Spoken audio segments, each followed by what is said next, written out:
네, 1월 29일 금요일 오늘의 킹슈맨 시작합니다. 자, 한결의 송채영화 기자와 함께합니다. 안녕하세요. 네, 안녕하세요. 네, 오늘도 잘 부탁드립니다. 네, 잘 지난주에 이어서 이번 주도 블랙 영화로 함께하고 계시네요. 예. 아, 그때 블랙 잘 어울린다고 해주셔가지고 네. 오늘 또 입었습니다. 아, 여전히 잘 어울리십니다. 감사합니다. 네, 보건복지부가 술값과 단계값을 인상할 계획을 밝힌 지 하루 만에 정부와 여당이 전혀 검토한 바 없다며 선을 긋고 나섰습니다. 여론이 악화되자 수습에 나섰다는 분석이 있죠. 네, 맞습니다. 이 발표가 나온 이후에 서민들 호주머니 또 털어가냐, 안 그래도 어려운데 이런 비판들이 많이 나왔는데 사실 보건복지부가 27일 발표한 내용을 보면 지금 당장 올리겠다는 건 아니거든요. 네. 그러니까 담배값 같은 경우에는 10년 안에 OECD 평균값을 올리겠다는 거였고 술 같은 경우에는 국민 그 건강증진보험금 이거를 부과하는 방안을 검토하겠다 정도였는데 아무래도 요새 너무 어렵다 보니까 이거에 대한 비판적인 여론이 많이 생긴 게 아닌가라는 생각이 듭니다. 예민하죠. 네, 장모님 어떻게 느끼셨어요? 네, 전 사실 몇몇 언론의 전형적인 침소봉대가 아닌가라는 생각이 좀 들었습니다. 네. 실질적으로 당장 올리겠다는 것도 아니고 5년마다 한 번씩 보건복지부에서 발표하는 10년기 장기 계획 안에 그 10년 안에 이렇게 담배값 인상도 필요하지 않겠느냐라는 단 한 줄이었는데 네. 그걸 가지고 마치 당장이라도 오를 것처럼 해서 서민들이 민감하게 반응하는 부분에 있어서 이야기했다라는 것이 저는 조금 안타까운 부분이라고 생각이 듭니다. 예. 네, 오창석 평론가. 대통령이 이제 대통령 취임 직전에 이제 담배값과 술값을 올린 것은 서민에 대한 횡포라고 얘기를 했습니다. 그렇기 때문에 대통령이 철학이 반영된 부분이기 때문에 쉽게 건드릴 수는 없을 것 같고요. 특히나 이제 서민들의 기호식품이라고 하죠. 술과 담배는 대체 식품이 딱히 없습니다. 그렇기 때문에 이런 부분에서는 아마 정부도 계획을 할 수는 있으나 가격 인상을 할 수는 없을 거라고 생각합니다. 네, 첫 순서는 오늘 가장 핫한 인물을 만나보는 인물킹 시간입니다. 68대 법무부 장관이 된 박범계 장관, 그리고 눈물의 퇴장을 한 추미애 전 법무부 장관, 그리고 조국 전 법무부 장관 아들에게 허위 인턴 경력 확인서를 써준 혐의로 1심에서 유죄 판결을 받은 최강욱 열린민주당 대표입니다. 자, 첫 번째 화제 인물입니다.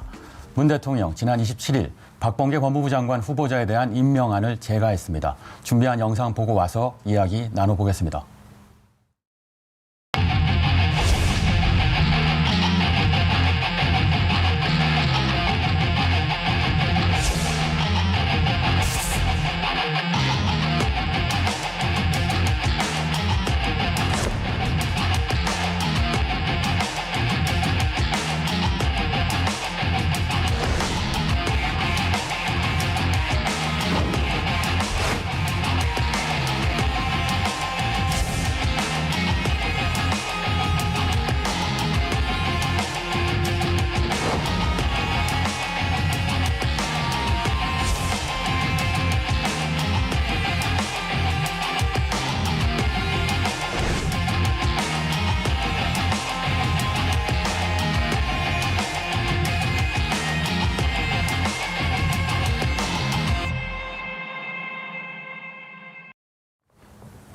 법사위에서 야당의 거센 반대에도 박범계 후보자의 청문 보고서가 2분 만에 채택됐죠. 자, 그동안 박범계 신임 법무부 장관의 임명이 순탄치만은 않았죠. 네, 그렇습니다. 주요 임명 일지를 한번 살펴보도록 할 텐데요. 지난 2020년 12월 30일입니다. 차기 법무부 장관 후보자에 지명이 됐고요. 1월 25일 인사청문회가 시작이 됐습니다. 다만 법사위에서 여야 합의에 이르진 못했고요. 인사청문 보고 채택도 못했습니다. 대통령은 다음 날 27일까지 청문 보고서 재요청을 했고 27일 민주당은 야당 반대에도 불구하고 법사위를 열고 2분 만에 인사청문 보고서를 채택했습니다. 그리고 오후 30분경 임명안이 제거가 됐는데요. 네. 사실은 다른 장관에 비해서 임명이 순탄치는 않았다라고 볼 수 있습니다. 네. 예를 들어서 한정혜 장관, 지금 장관으로 활동 시작했거든요. 인사청문회에서 어떤 얘기가 나왔는지 전혀 기억이 나지 않아요. 그러니까 다른 장관에 비해서는 순탄하지 않았던 것인데 또 그 전임 법무부 장관에 비해서는 솔직히 말해서 또 순탄했다고도 볼 수 있습니다. 조 전 장관이나 추미애 장관에 비해서는 또 나름 또 순탄하진 않았나라는 생각도 들기도 합니다. 네. 네, 송 기자님은 어떻게 보세요? 네, 일단은 그 27번째잖아요. 그 야당이 동의를 해주지 않은 27번째 장관인데 이게 어떻게 보면은 정부에서 뭐 잘못된 인사를 그러면 이제 내정을 한 거 아닌가라는 비판이 있을 수도 있겠지만 사실 27번이라는 거는 야당이 좀 과도하게 반대를 한 측면도 있다라는 생각이 들기도 네. 하거든요. 그래서 그런 점들을 좀 살펴봐야 될 것 같고. 거였고 사실 청문회 과정에서도 여러 가지 뭐 의혹 제기 네. 좀 있었던 것 같아요. 그래서 예를 들어서 뭐 부동산 재산 신고 누락이라든지 이런 거는 이제 다 사과를 했죠. 그다음에 뭐 측근들의 2018년 지방선거 공천 헌금 의혹 이런 것도 분명히 사과를 했고 좀 재밌었던 건 갈매기 두나단 폭력 서클?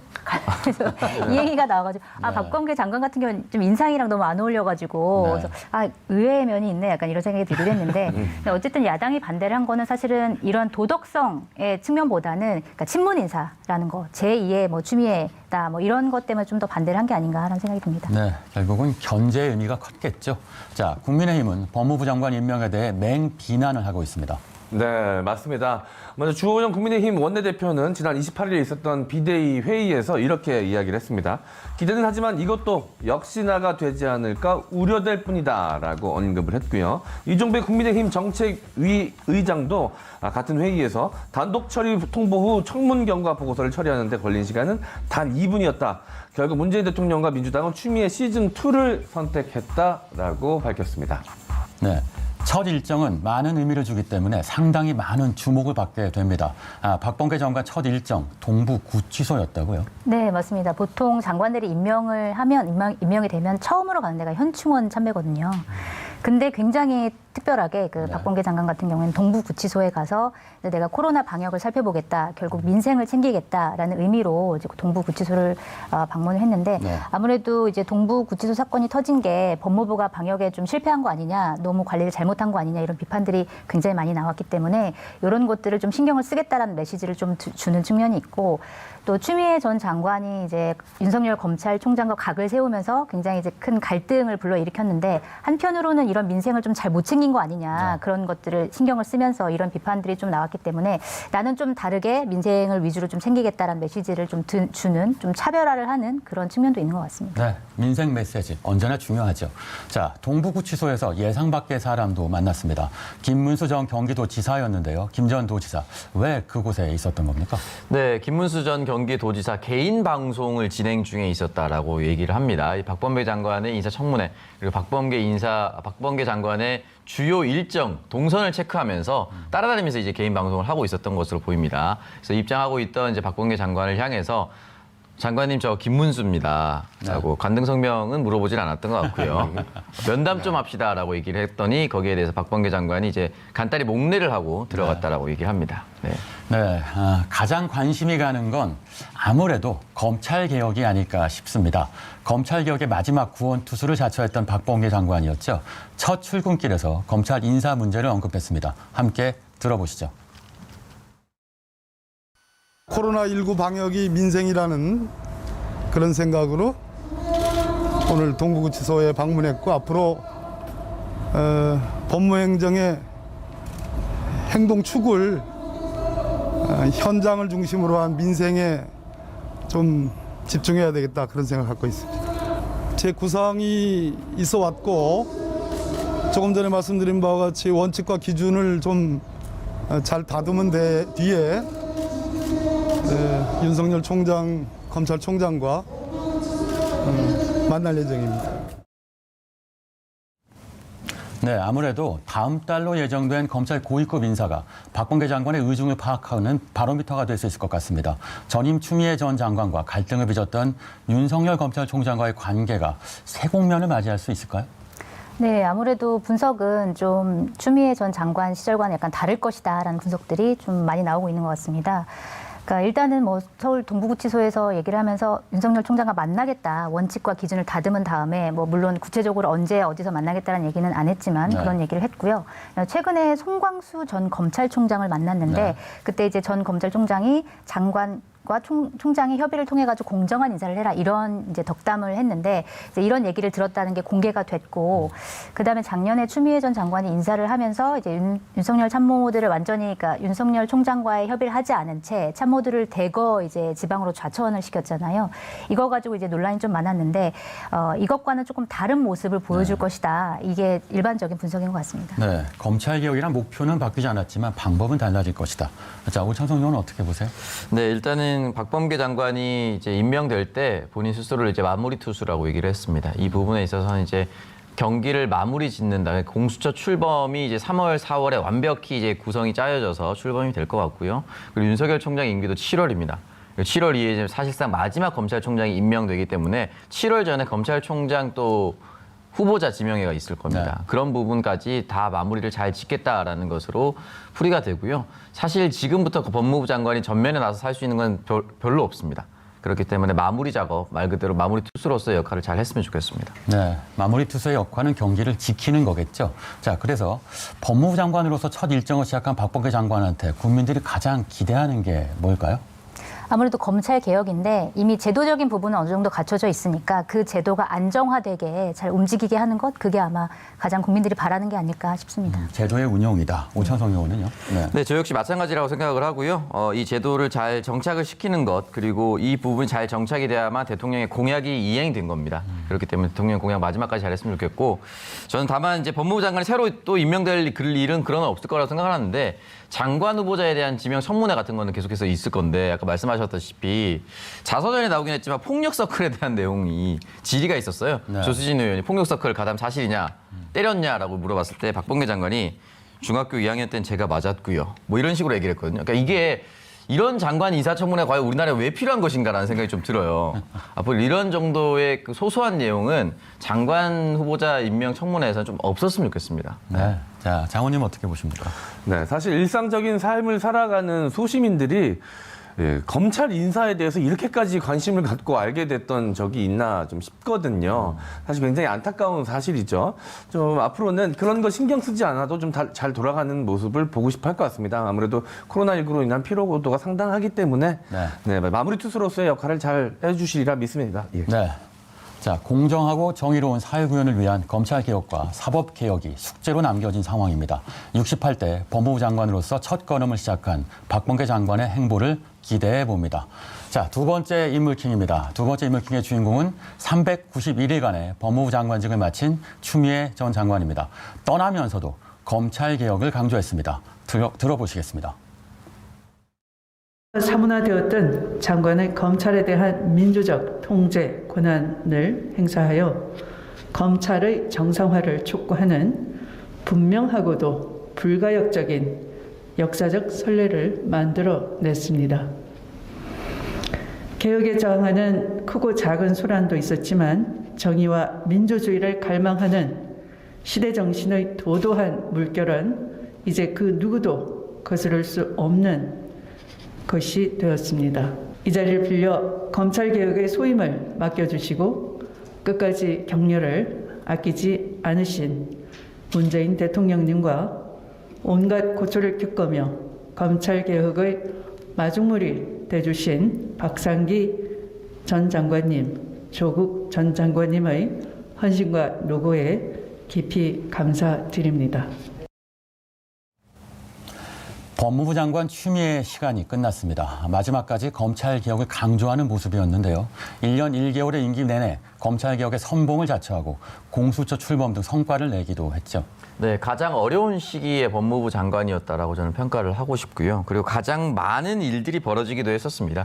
이 공수처 출범에 성과가 있었다고 하지만 사실은 이 공수처 출범을 제외하고 나서 사사건건 검찰총장의 발목 잡기도 있었고요. 검찰의 조직적인 방해와 몽리도 있었습니다. 그 부분은 솔직히 혼자 전면에서 맡고 있었다라고 저는 평가를 하고 싶고, 이 부분에 대해서 지금 퇴진을 하지만 많은 사람들이 기억을 할 것이다. 그리고 후에 두고두고 평가를 더 다시 받을 일이 있을 것이라고 저는 생각합니다. 네, 어떻게 보세요? 네. 네, 저도 이제 오창석 의원의 의견에 동의를 하고, 네. 그런데 이제 장관이 이제 임무 수행을 할 때 공도 있고 또 과도 있잖아요. 추미애 장관 같은 경우는 워낙 이제 갈등의 한복판에 서 있는 인물이었기 때문에 그만큼 비판도 굉장히 많이 받았고, 네. 그러니까 물론 공수처 출범이나 아니면 검경 수사권 조정 이런 것들은 분명히 공이라고 우리가 이제 봐줄 수 있겠지만, 그러니까 사실 검찰총장과의 갈등이 굉장히 과격하게 벌어진 부분에 대해서는 좀 이렇게 의견들이 엇갈리는 것 같고, 특히 이제 헌정사상 처음으로 검찰총장 징계를 내렸고 검사징계위원회에서 정직 2개월을 내렸는데 사실 법원에서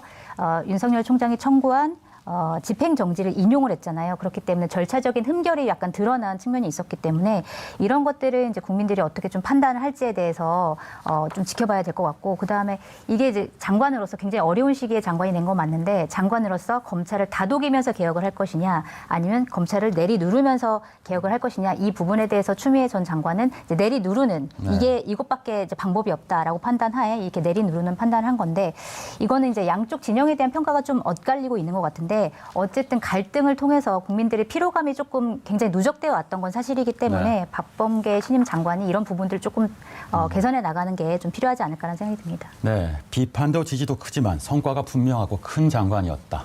자, 여권 인사들의 SNS에서도 퇴임한 추미애 전 장관에 높은 점수를 주기도 했습니다. 네, 맞습니다. 먼저 이 홍영표 더불어민주당 의원은 한 KBS의 라디오 프로그램에 출연해서 이렇게 이야기했습니다. 검찰이 인간으로서 견디기 힘들 정도의 공격을 가했다. 이렇게 압박했는데 검찰 개혁의 1단계를 완료한 것이다라고 이야기했고요. 박연선 전 장관 같은 경우는 본인의 SNS에 줄탁동시 안과 밖에서 함께 해야 일이 이루어짐이란 뜻인데요. 이 줄탁동시의 마음으로 함께 하겠다라고 언급을 했습니다. 정청래 더불어민주당 의원은 본인의 SNS에 두려움을 피하지 않고 용기를 잃지 않았던 추미애의 결기에 박수를 보낸다라고 본인의 마음을 남겼습니다. 네, 담담하게 이임식을 마쳤던 추미애 장관. 그러나 이임식 후 법무부 청사 밖에서 지지자들을 만나 퇴임의 소회를 밝히다가 끝내 눈물을 보였다고요. 네, 추 전 장관은 이임식을 마치고 이 청사를 나서다가 정문 부근에서 이 차량에서 내려서 자신의 지지자들과 인사를 나눴습니다. 이날 지지자들은 고마워요 추미애 장관 수고하셨습니다 등의 내용이 적혀져 있는 이 피켓을 들고 구호를 외치면서 추미애 장관에게 이 감사패를 전달했는데요. 이 자리에서 이 추미애 장관은 검찰 개혁이라는 대장정에 노 대통령이 희생하셨고 한 전 총리가 온갖 고초를 겪으셨고 조국 전 장관이 가족까지 다 수모를 당하는 희생을 당하셨다라고 3분간에 걸쳐서 이 소감을 발표하는 가운데 여러 차례 울먹이면서 북받쳐하는 모습을 보이기도 했습니다. 네, 한편 추미애 전 장관의 사퇴로 시비가 엇갈리는 사람들이 또 따로 있죠. 네, 일단 작년 한 해 이제 추미애 장관과 윤석열 검찰총장 이른바 이제 추윤 갈등이라고 해서 네이밍이 돼서 계속해서 언론에 오르락내리락 했었는데요. 이 추미애 장관의 퇴임 소식 그리고 사퇴 소식이 밝혀지는 그 순간부터 사실은 윤석열 총장은 대한민국 사회 이슈에서부터 멀어졌습니다. 그것이 실제로 이제 윤석열 총장의 인기 또는 호감도를 가늠할 수가 있는 대통령, 차기 대통령 지지율에서도 확연하게 드러날 수가 있는데요. 사퇴 의사를 밝힌 그 시점부터 계속해서 지금까지 그 지지율이 빠지고 있는 양상이었고요. 그렇죠. 이 상황에서 이재명 경기도지사는 꾸준히 지지율이 올라가는 상황이었습니다. 그렇기 때문에 이 부분에 있어서는 차기에 만약 윤석열 총장이 내심 속으로도 계속 대통령에 대한 꿈을 혹시나 진짜로 꾸고 있다라면 본인을 전면으로 드러내려고 노력을 할 것이고요. 네. 아니라고 생각한다면 이대로 점점점 사라지는 것이 공공기관의 장으로서 당연하다고 생각합니다. 네, 문재인 정부의 검찰총장이니까요. 네, 어떻게 보세요?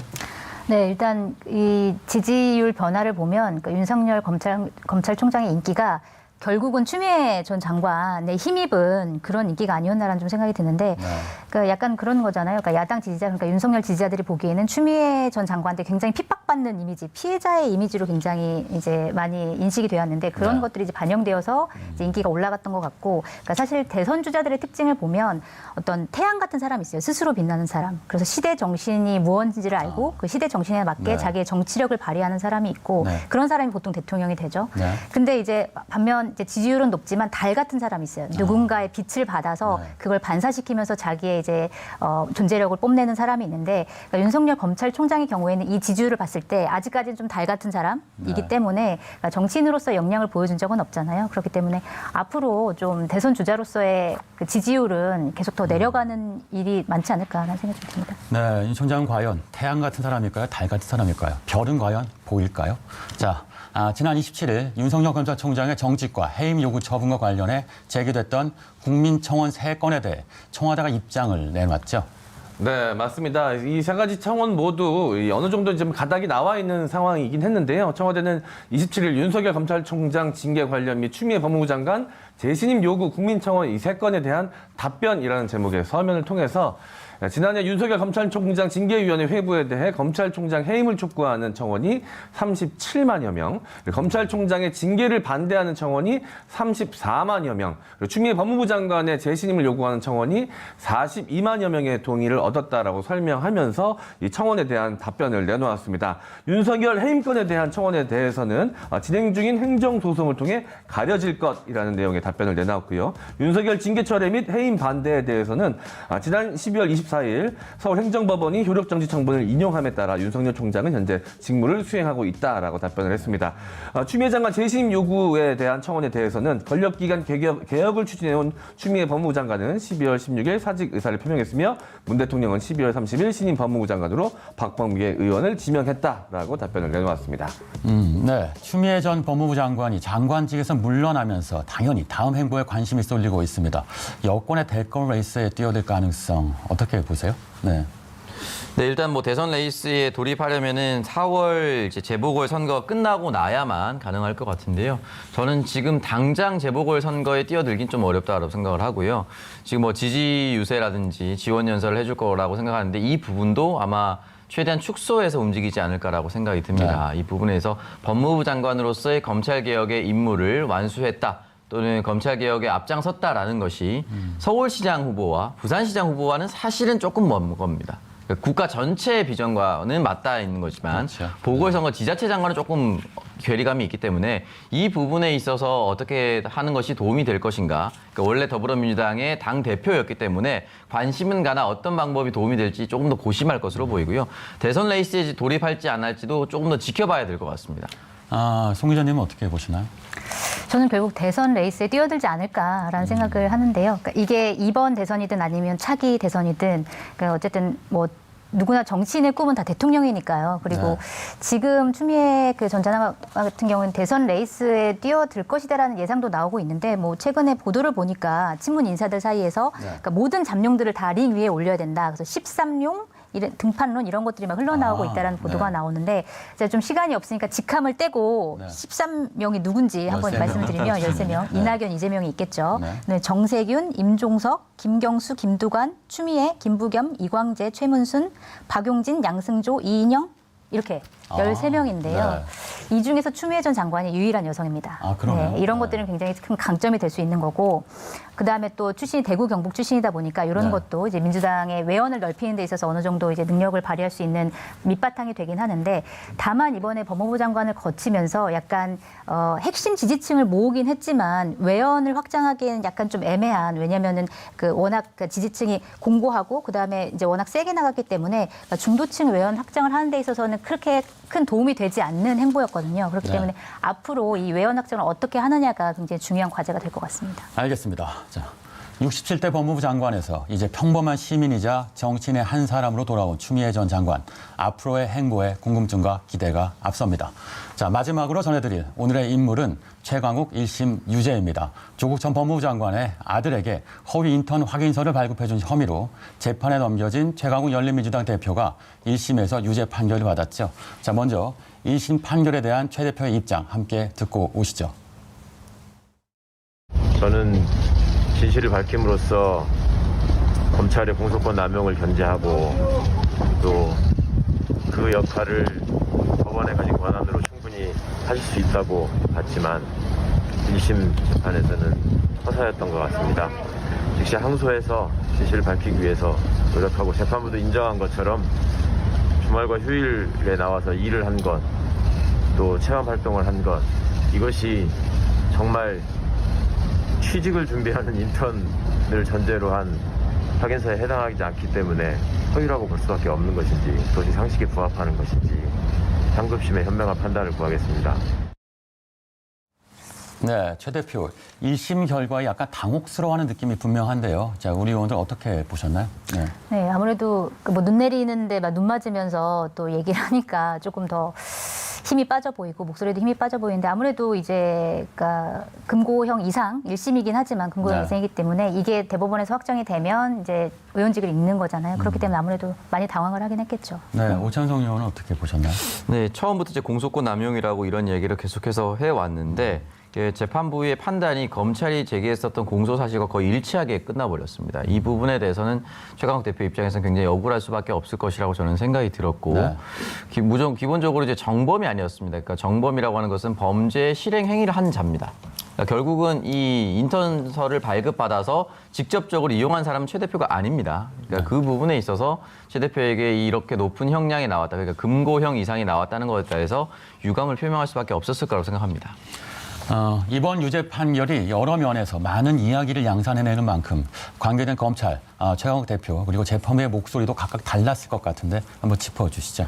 네, 조국 전 법무부 장관 아들에게 이 허위 인턴 경력 확인서를 써준 혐의로 재판에 넘겨진 최강욱 열린민주당 대표는 계속해서 무죄를 주장해 왔었습니다. 하지만 재판부는 최 대표에게 징역 8개월의 집행유예 2년을 선고하면서 검찰의 손을 들어준 것인데요. 재판부는 인턴 확인서가 조 전 장관 아들의 입시를 위해 제출될 것이라는 것을 피고인이 알고 있었던 것으로 보인다라면서 고의로 입학 담당자들이 조 전 장관 아들의 경력을 착각하게 했다고 볼 수 있다라고 밝혔습니다. 이어 이 사건이 입시의 공정성을 훼손했고 우리 사회에서 이 학벌이 지위에 미치는 영향을 고려하면 가벼이 볼 수 없다라고 양형의 이유를 밝히기도 했습니다. 네, 최 대표가 바로 항소장을 제출했기 때문에 당장 형이 확정되는 건 아닙니다. 하지만 이 심 결과만 두고 본다면 의원직 상실도 염두에 둬야 하는 분위기죠. 네, 굉장히 다급해진 상황이라고 볼 수밖에 없는데 공직선거법 위반은 이제 벌금 100만 원 이상이면 의원직 상실이고요. 형사 사건 같은 경우는 금고형 이상입니다. 이 부분에서 징역 8개월이 나왔기 때문에 금고형 이상이 나온 것이죠. 그래서 2급 2심 같은 경우 이제 형량을 두고 다투는데 새로운 증거가 채택이 되고 이 증거에 대한 이제 증명이 돼야 되는데 이 부분에 대해서 조금 더 꼼꼼하게 들어가야 된다. 꼼꼼하게 준비해야 하는 것이 이제 최강욱 대표의 입장이 됐습니다. 네, 최 대표는 1심 결과만 상당히 심각한 상황일 텐데요. 이것 말고도 다른 재판들이 또 있지요. 네, 맞습니다. 먼저 이 조국 전 장관의 아들에게 가짜 인턴 증명서를 발급함으로써 이 업무를 방해했다는 혐의로 재판을 받아야 하는 부분이 있고요. 자, 그리고 선거 기간 중에 인턴 증명서는 진짜라고 이야기했던 허위 발언 혐의에 대해서 이 공직선거법상 허위 사실 공표 혐의로 재판이 또 남겨져 있습니다. 그리고 채널A 기자 발언 요지라는 게시글로 허위 사실을 유포해 명예훼손을 했다는 혐의로 재판이 남겨져 있습니다. 네, 이렇게 되면 최 대표로서 정치적으로 타격이 상당할 것 같습니다. 네, 맞습니다. 이제 최 대표는 이제 민변 출신이고, 그 다음에 이제 문재인 정부 때 2018년도에 그 청와대 공직기강 비서관을 거쳐서, 그 다음에 그 열린민주당의 비례 2번으로 국회의원에 이제 들어왔는데, 그 사실 최강욱 대표 같은 경우는 이제 경력 자체가 굉장히 좋고, 그 다음에 이제 또 시사 프로그램 진행자로 활동을 했기 때문에 어느 정도 인지력도 있고, 네. 그렇기 때문에 다음 재선을 노려볼 수 있는, 그리고 지역구도 노려볼 수 있는 그런 상황이었는데, 사실 지금 세 개의 재판에서 어느 하나라도 유죄를 받게 되면 의원직을 잃게 될 수 있고, 네. 그러면 이 의원직을 잃게 된 거에 대한 딱지가 계속 달라붙기 때문에 사실 네. 아무래도 정치적으로 좀 타격이 불가피할 것으로 보입니다. 알겠습니다. 자, 앞으로 있을 항소심에선 어떤 결과가 나올지 지켜봐야겠습니다. 지금까지 인물킹이었습니다.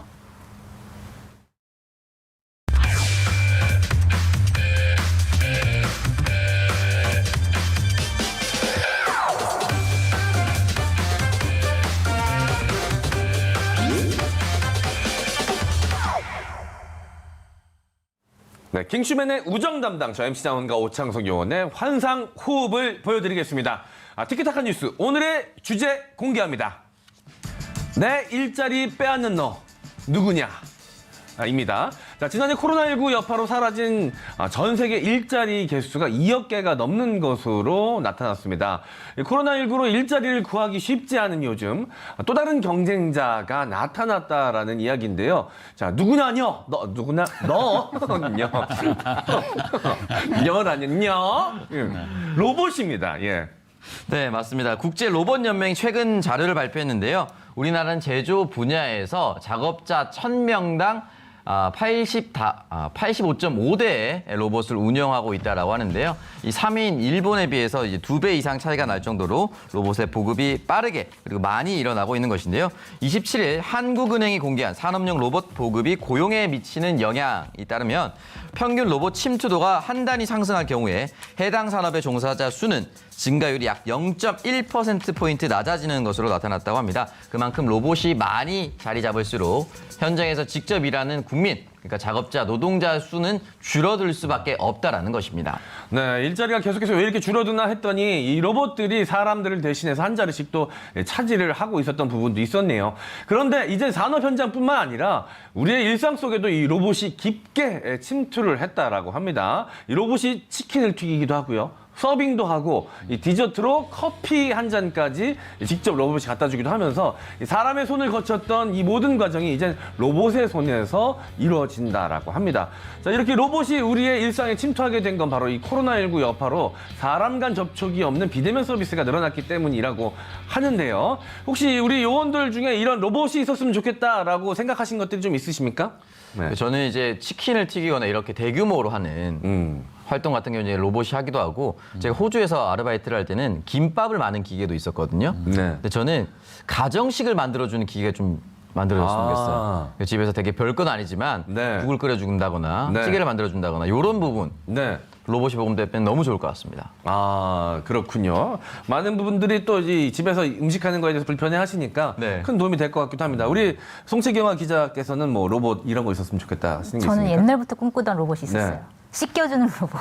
밤에 퇴근하고 집에 들어가면 너무 힘든데 네. 씻고 자야 되잖아요. 그래서 네. 가만히 누워 있으면 이제 다 치카도 해주고 세수도 해주고 다 해준 로봇. 그 정도는 진짜 하시는 게 좋을 것 같습니다. 예, 본인은 몸은 예. 아침 생방송이라는 게 참 아쉽네요. 예.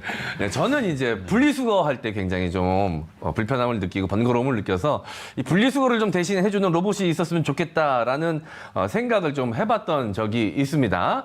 예. 자, 집콕 생활이 길어지면서 이렇게 집안일 하기 싫어지는 일들이 많은데 어떻습니까? 오창석 요원 이야기를 좀 네, 해주시죠. 일단 뭐 우렁각시가 필요하신가라고 생각을 드실 수도 있는데 로봇각시가 등장할 수도 있다라는 겁니다. 세계 최대 정보기술 가전박람회 CES 2021에서 공개된 이 로봇 중에는 집에 오면 밥부터 빨래 청소까지 해주는 집안일 전용 로봇부터 있다라고 합니다. 또한 코로나19에 걸맞는 소독까지 말끔히 해주는 로봇도 있다라고 하는데요. 사람의 자리뿐만이 아니라 반려동물 자리까지 넘보고 있다라고 합니다. 로봇이 반려봇이 등장을 해서 반려봇 시작도 꽤 큰 시장이 되고 있다라고 하는데요. 이제 고양이, 강아지들도 긴장을 해야 되는 시기가 온 것이 아닌가 그런 생각이 듭니다.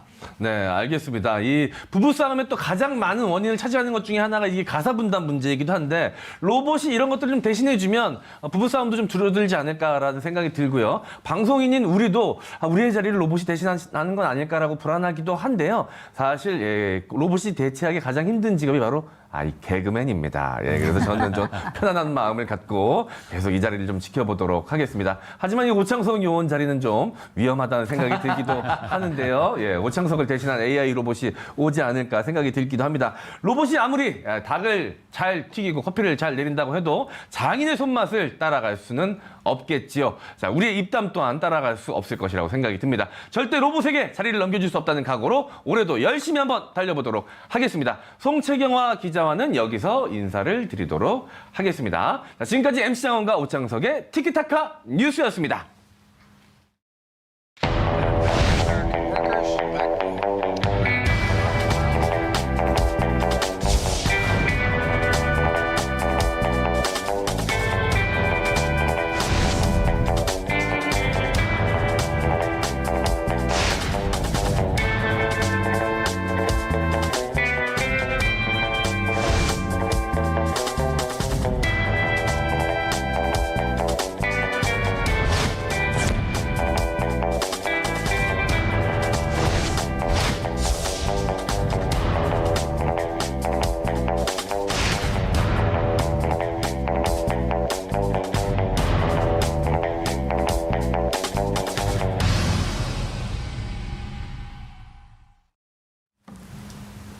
네, 오늘의 킹덤 주제, 바이든의 바이 아메리칸 트럼프보다 강력할까입니다. 자, 국제 이슈를 꼼꼼히 짚어주는 송현석 기자 함께합니다. 안녕하세요. 안녕하세요. 네, 오늘 잘 부탁드립니다. 네. 조 바이든 미국 대통령 이제 막 취임 첫 일주일이 넘겼죠. 취임 첫 주 지지율 긍정적으로 나왔다고요? 네, 맞습니다. 이 갤럽의 최근 조사를 보면 이 바이든 정부의 정권 인수 작업에 미국 국민들이 68%의 높은 지지율을 보여줬습니다. 트럼프 전 대통령 초임 때보다 높은 지지율이고요. 역대 대통령들의 같은 시기 지지율과 비교해봐도 무난한 성적을 거두고 있는 것으로 나타났습니다. 네, 보통 이제 지지율 보면은 네. 전임자와의 대비 효과 그리고 개인의 매력도가 제일 중요할 것 같은데 아무래도 트럼프 대통령 이후에 등장했기 때문에 네. 긍정평가가 초반에 당연히 많을 수밖에 없고요. 재밌는 것은 오바마 대통령 이후에 트럼프가 등장했을 때 네. 긍정 효과가 44%밖에 되지 않았습니다. 미국 국민들이 봤을 때도 뭐 이런 게 다 있나 싶었을 거예요, 아마. 아이고. 네. 네. 반토막이 났네요. 네. 네, 기저효과라는 것이겠죠. 자, 바이든에겐 크게 두 가지 과제가 있습니다. 트럼프 정부의 잔재를 청산하는 일, 그리고 오바마 정부의 유산을 계상하는 일. 자, 현재 진행 상황 어떤가요? 네, 취임 첫날에만 17건 행정명령에 서명을 했습니다. 그리고 일주일 동안 40개 행정명령에 사인을 했는데요. 이 첫날 한 17개 중에 10개는 트럼프의 기존 행정명령을 뒤집는 내용이었습니다. 예를 들면 파리 기후협약에 복귀하는 내용이라든지 아니면 인종차별을 금지하는 법안, 그리고 이 연방시설 내에서 마스크 착용을 반드시 의무화하는 내용 등이었는데요. 이런 부분들이 사실 트럼프 행정부에 완전히 반대되는 정책들이라고 볼 수 있고, 눈에 띄는 거는 아시아계 미국인 차별 금지 조항이 이제 있었고요. 네. 또 무슬림 7개국 입국 제한 철회도 눈에 띄는 행정명령이었습니다. 그리고 아무래도 오바마 정부의 유산을 계승하는 부분에 있어서는 기후변화 드라이브가 가장 강력하게 지금 진행이 되고 있습니다. 그래서 이 부분은 이제 오바마 정부를 좀 능가하는 수준으로 굉장히 강력하게 기후변화에 대응하는 정책을 네. 준비하고 있는 것으로 알려져 있고요. 그리고 다행히 오바마 정부 때보다 훨씬 기후나 환경에 대한 인식이나 이런 개념들이 훨씬 더 높고 폭 넓어졌기 때문에 네. 이전보다 강력한 제재를 한다고 해도 반발을 좀 줄고 더 넓게 이것들을 적용할 수 있을 것으로 기대가 됩니다. 네, 애니 10번 트럼프 빼고 모든 것. 이게 중요한 정책 방향이겠죠. 자, 미국이 돌아왔다. 아메리카 is back. 취임식에서 미국이 세계를 다시 이끌 것이라는 바이든. 다자주의 외교를 선언하면서 연일 트럼프 지우개에 나서고 있는데요. 모든 면에서 그런 건 아닌 것 같습니다. 바이든도 트럼프처럼 미국 우선주의 카드를 꺼내 들었는데, 자, 관련 영상 보고 오시죠. Today, I'm taking the first steps in my larger Build Back Better recovery plan that invests in American workers, unions, and businesses. If an agency wants to issue a waiver to say we're not going to buy an American product, they have to come to the White House and explain it to us. 네, 바이든 대통령은 현지 시간 25일 미국산 제품과 서비스를 우선 구매한다는 바이 아메리칸 행정명령에 서명했습니다. 자, 바이 아메리칸 구체적으로 어떤 내용인가요? 네, 미국 정부가 미국산 물건을 쓰겠다는 겁니다. 그 대표적인 규정으로는 1933년에 제정했던 바이 아메리칸이 있고요. 또 1982년에 제정한 바이 아메리칸이 있는데 아무래도 이 연방 기관 물품이나 이제 건설 자재 조달 시에 미국산 재료, 물품 구매 이런 것들을 의무적으로 부과한다라는 내용이 있는 겁니다. 시기에 따라서 품목이 조금씩 내용이 조금씩 달라진다고 보시면 되는데요. 구체적으로는 연방 정부가 이 기관 시설을 구축하거나 자동차 같은 거를 구매할 때 미국 제조업에 도움이 되게 국산품을 이용하겠다는 거잖아요.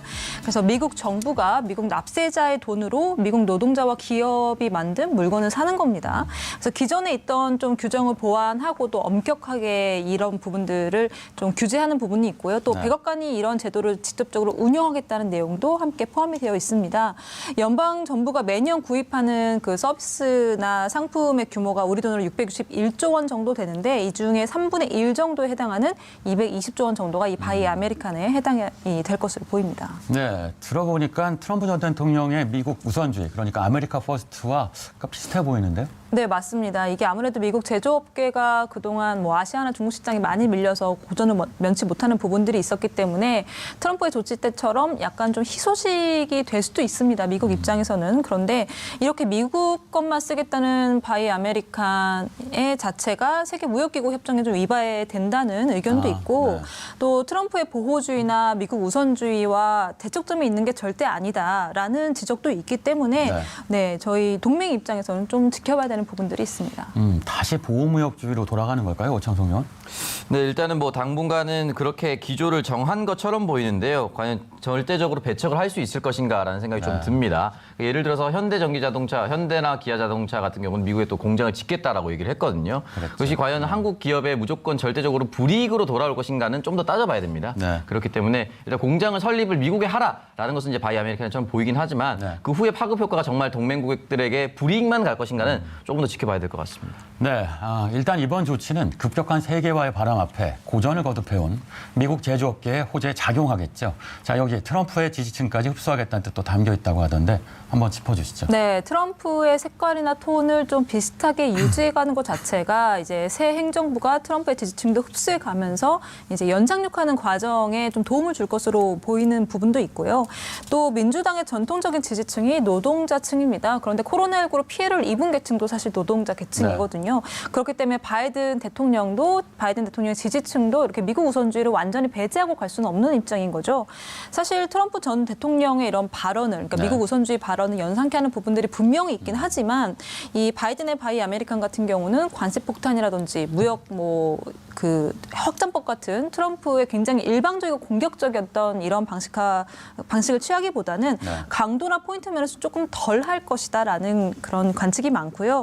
일방적인 제재가 아니라 상호주의를 내세운 그런 약간 약한 보호주의가 될 수도 있다라는 관측이 상당히 많습니다. 네, 약한 보호주의다. 자, 연방정부가 보유한 차량을 미국에서 미국 근로자가 만든 전기차로 대체하겠다. 자, 25일 현지 시간 조 바이든 미국 대통령이 기자회견에서 밝힌 방침입니다. 자, 이제 모든 미국산 전기자동차로 바뀌게 되는 것인지 이것도 궁금한데 한번 짚어주시죠. 네, 백악관의 이런 발표에 미국 자동차 업계는 아주 신이 났습니다. GM은 이날 곧바로 미국 제조업을 지원하겠다는 이 바이든 대통령의 약속은 매우 고무적이라면서 환영하는 뜻의 성명을 냈고요. 포드도 미국 상품과 서비스에 대한 투자는 국가의 임무라고 믿는다라고 또 화답을 했습니다. 전기차 업체 테슬라의 최고 경영자이죠. 이 일론 머스크는 이날 미 경제 전문지 포춘지와의 이 인터뷰에서 새 행정부의 기후변화 대응 정책은 매우 훌륭하다고 생각한다라면서 새 행정부에서 도움이 되도록 최선을 다하겠다라고 밝히기도 했습니다. 네, 일론 머스크는 신이 날 수밖에 없겠죠. 네, 근데 사실 미국 정부가 소유하고 있는 차량이 2019년 기준으로 한 44만 5,800대 정도 되는데 테슬라가 지금 시장 1위이긴 하지만 연간 생산량이 50만 대 정도밖에 되지 않습니다. 네, 그래서 단기간에 이걸 전부 다 바꾸긴 좀 어렵고 게다가 이번 행정명령 이 내부에 기존의 내연 기관과 이 전기 모터가 합쳐진 그런 플러그인 하이브리드 자동차도 포함이 되어 있는지가 사실 불분명한 상황이거든요. 그냥 바이든 대통령은 탄소 배출량이 제로인 넷제로 전기차라고만 언급을 했기 때문에 이게 과연 어디까지 포함이 되는지에 대한 걸 명확하게 할 필요가 있고 또 전환 기간도 아직까지는 명시하지 않았기 때문에 지켜봐야 될 것 같습니다. 우리 경제에는 어떤 영향을 미칠까요? 일단 전기차로 인해 국내 기업들 시비가 좀 엇갈리고 있죠. 네, 사실 이제 현대 기아자동차 앞서도 말씀드렸었는데요. 전기 자동차 이제 후발주자라고 볼 수도 있다라고 생각이 듭니다. 일단 미국에 공장이 있다고 아까 말씀드렸는데 전기차를 그 미국 공장에 생산하는 것은 아닙니다. 국내 공장에 생산해서 미국으로 수출하고 있는데 아마 장기적인 관점에서 바이든 정부가 이 기조를 계속해서 유지한다면 전기차 생산을 결국엔 미국 공장에서 생산할 수 있도록 생산 설비를 옮겨가야 할 것 같고요. 전기차가 대폭 증가하면서 이 전기차의 핵심이라고 할 수 있는 배터리 기술. 이 배터리 기술은 사실은 한국 기업들이 많이 가지고 있습니다. LG화학이라든지 SK가 가지고 있는데 이 SK와 LG화학이 사실은 이제 즐거운 비명을 지를 수밖에 없는 그런 상황으로 갈 수밖에 없을 것 같습니다. 미국 연방정부의 조달 시장에서 영업해온 외국 기업들한테 바이 아메리칸 정책, 악재인데다가 향후 보호주의에 대한 우려까지 더해질 수밖에 없습니다. 동맹국들의 심기가 다소 불편해질 수밖에 없겠군요. 네, 그렇습니다. 이 바이 아메리카의 바이가 BUY, 구매 활동을 뜻하는 바이이기도 하지만 또 이 BY, 이 바이, 미국에 의해 이렇게 또 해석이 될 수도 있는 부분이 있기 때문에 WP는 미국의 이 주요 동맹들은 수익성 좋은 계약을 잃게 될 것을 우려하면서 바이 아메리칸 추진을 반대하고 있다라면서 지스탱 튀리 또 캐나다 총리도 지난주 바이든 대통령과의 통화에서 같은 우려를 전했다라고 설명을 했습니다. 이 파이낸셜 타임스는 미국의 동맹들이 바이든 취임을 환영하긴 했지만 미국 제조업을 북돋기 위한 바이 아메리카 움직임이 미국과 주요 동맹들 관계에 부담을 야기할 위험이 있다라고 평가하기도 했습니다. 쉽지 않군요. 자, 오창석 의원은 어떻게 보세요? 네, 저도 좀 쉽지 않은 부분이 분명히 또 앞서도 말씀드렸다시피 비슷하게 있을 것 같은데요. 과연 동맹들이 이제 수익성 좋은 계약을 다 잃기만 할 것인지 조금 더 지켜봐야 될 것 같은데 당분간 이 초반 기조가 유지가 되면서 미국 내 국민들이 이걸 체감해야 됩니다. 이 체감하는 데까지 좀 오랜 시간이 좀 걸리지 않을까라는 생각이 들고 그 사이에 늘 그런 이야기가 나오잖아요. 우리는 언제나 답을 찾을 것이다. 동맹국들이 그냥 모든 것을 빼앗기면서 가만히 있지는 않을 거예요. 우호 협력을 하면서 그 속에서 또 지분을 획득하기 위해서 많은 노력들이 지금부터 시작될 거라고 봅니다. 이렇게 미국산을 애용하자고 선언한 가운데 자, 바이든의 손목시계의 새삼 세간의 입길이 오르고 있다고요? 네, 해프닝일 것 같은데요. 지난 20일 이 취임식에서 스위스의 명품 브랜드로 알려져 있는 롤렉스 데이저스트 시계를 찬 것을 두고서 이야기가 나온 것입니다. AFP 통신에 따르면 이 시계의 가격은 $7,000, 그러니까 한화로 774만 원 정도라고 하는데요. AFP 통신은 이 바이든 미국 대통령이 미국산 제품 우선 구매를 주장하면서 정작 본인은 스위스제 롤렉스 시계를 선호한다라는 기사를 낸 것입니다. 예. 자, 여기서 제가 킹덤 스페셜 퀴즈 한번 내보도록 하겠습니다. 자, 역대로 롤렉스 시계를 애용한 미국 대통령들이 존재했었습니다. 자, 이 중 롤렉스가 아닌 의외로 소박한 시계를 착용했던 대통령은 누구일까요? 자, 보기 보시죠. 자, 1번 로널드 레이건 대통령, 자, 2번 빌 클린턴 대통령, 자, 3번 드와이트 아이젠하워 대통령. 누구일까요? 오창석 의원 도전해 보시죠.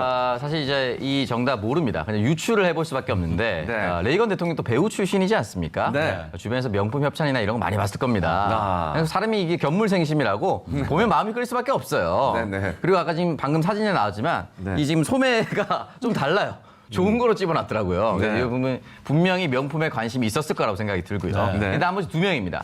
근데 아이젠하워 대통령 같은 경우 이제 군인 출신이라 아까 군복 입고 있었는데 군인이 제복 빼면 꾸밀 수 있는 게 없어요. 네. 결국 선글라스 아니면 시계입니다. 2개밖에 안 남거든요. 그래서 결국 정답은 2번 네. 클린턴입니다.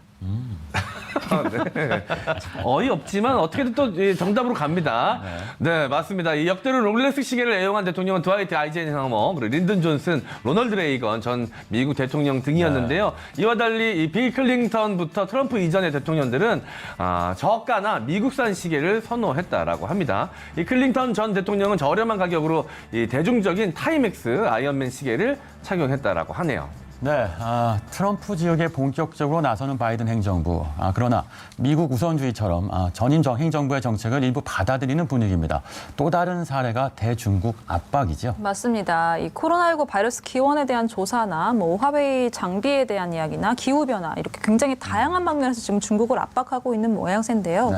일단 백악관 대변인이 지난 27일에 이 트럼프 행정부 때와 마찬가지로 중국 기원설에 대한 바이러스 중국 기원설에 대한 조사를 철저하게 원한다라는 뜻을 밝혔습니다. 트럼프 행정부 당시에는 이 코로나19 바이러스를 중국 바이러스라고 부르면서 굉장히 논란이 됐었죠. 그리고 중국 화웨이 같은 신뢰할 수 없는 업체가 만든 장비가 이 미국의 안보를 무너뜨릴 수 있다는 우려도 내놓았고요.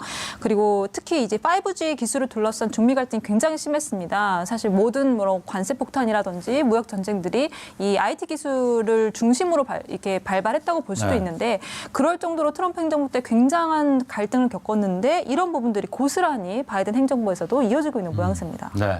자, 바이든 행정부의 출범, 한미 관계에도 큰 전환점이 될 것으로 보입니다. 동맹국가의 연대 강화를 강조해온 바이든 미 대통령의 취임, 한미 관계에 훈풍을 불러올지 지켜봐야겠습니다. 자, 엠요원 코로나 속보 소식 전해주시죠. 네, 중앙방역대책본부는 오늘 0시 기준 코로나19 신규 확진자 숫자가 469명 늘어났다라고 밝혔습니다. 그중 국내 발생 환자 숫자는 445명이었고요. 서울 지역 발생 환자 숫자는 109명. 이로써 누적 확진자 숫자는 73,395명이라고 밝혔습니다. 이 코로나19 유행이 가족, 지인 모임을 통한 감염이 지속되고 있습니다. 5인 이상 사적 모임 금지, 마스크 상시 착용이 내 가족 그리고 동료를 보호하는 최선의 방법입니다. 네, 오늘의 킹슈맨 마무리할 시간입니다. 저희는 다음 주 월요일 오전 9시에 다시 찾아오겠습니다. 함께해 주신 여러분 고맙습니다.